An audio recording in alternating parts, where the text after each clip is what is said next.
दोस्तों नमस्कार।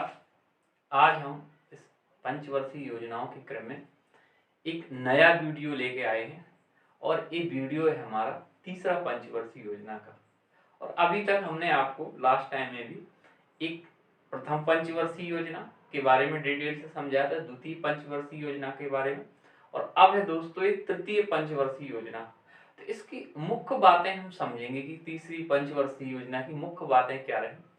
एक हिसाब से देखा जाए कि ये जो तीसरी पंचवर्षीय योजना है समस्याओं से घिरी हुई थी। एक से बढ़कर एक समस्याएं सामने आई। युद्ध काल, भुखमरी का टाइम था और उसी टाइम पे पंचवर्षीय योजना क्या थी, चल रही थी। एक पंचवर्षीय योजना 1961 से लेके 1966 तक रही, लेकिन इस दौरान बहुत सारी घटनाएं घटी। सबसे पहली घटना तो भारत चीन का युद्ध हुआ 1962 में। जब भारत चीन का 1962 में युद्ध हुआ तो हमें क्या है, बहुत सारी चीज़ों को क्या करना पड़ा, हथियार खरीदने पड़े। हमारी कृषि में विकास भी रुक गया, हमारी इकोनॉमी भी क्या है कहीं ना कहीं प्रभावित हो गई। दूसरी समस्या, 62 का युद्ध हम लड़के निपटे ही थे, समस्याएं पहले से थी। और उस टाइम पर पाकिस्तान ने भी 1965 में क्या कर दिया, भारत के खिलाफ युद्ध की घोषणा कर दी, क्योंकि पाकिस्तान उस टाइम काफी मजबूत स्थिति में था, अमेरिका का सहयोग प्राप्त। तो पाकिस्तान ने भी सोचा कि 1962 में चाइना से युद्ध हुआ है, भारत की स्थिति कमजोर है, चलो मैं भी इसका फायदा उठा लेता हूँ, लेकिन स्थिति कुछ अलग थी।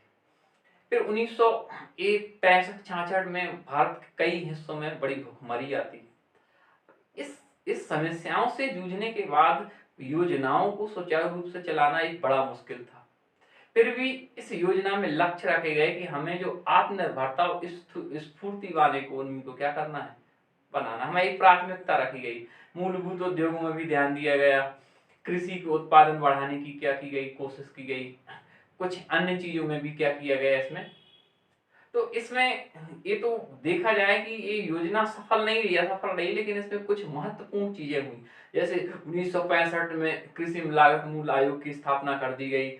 इसमें फूड कॉर्पोरेशन की स्थापना हुई 1964 में बोकारो स्टील प्लांट की क्या हुई, स्थापना हुई। और भी इसमें हुई, लेकिन इसमें जो वो रखी गई थी कि हमें क्या करना है, 5% की क्या रखना है, वृद्धि रखना है, लेकिन वो वृद्धि एक्चुअली में प्राप्त नहीं हो पाई थी। तो एक हिसाब से देखा जाए तो ये योजना, जो तीसरी पंचवर्षीय योजना, असफलताओं के भेंट चढ़ गई, युद्ध के भेंट चढ़ गई, महामारियों के भेंट चढ़ गई। फिर भी इसकी कुछ खास चीजें यही थी।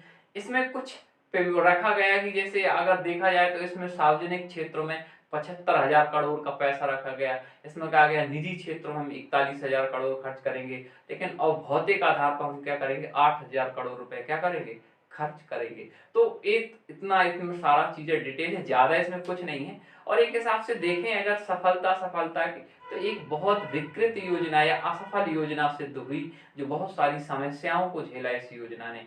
इस योजना के बारे में अगर आता है तो ज्यादा से ज्यादा क्या है, युद्धों के बारे में या टाइम पीरियड से क्या है संबंधित आता है।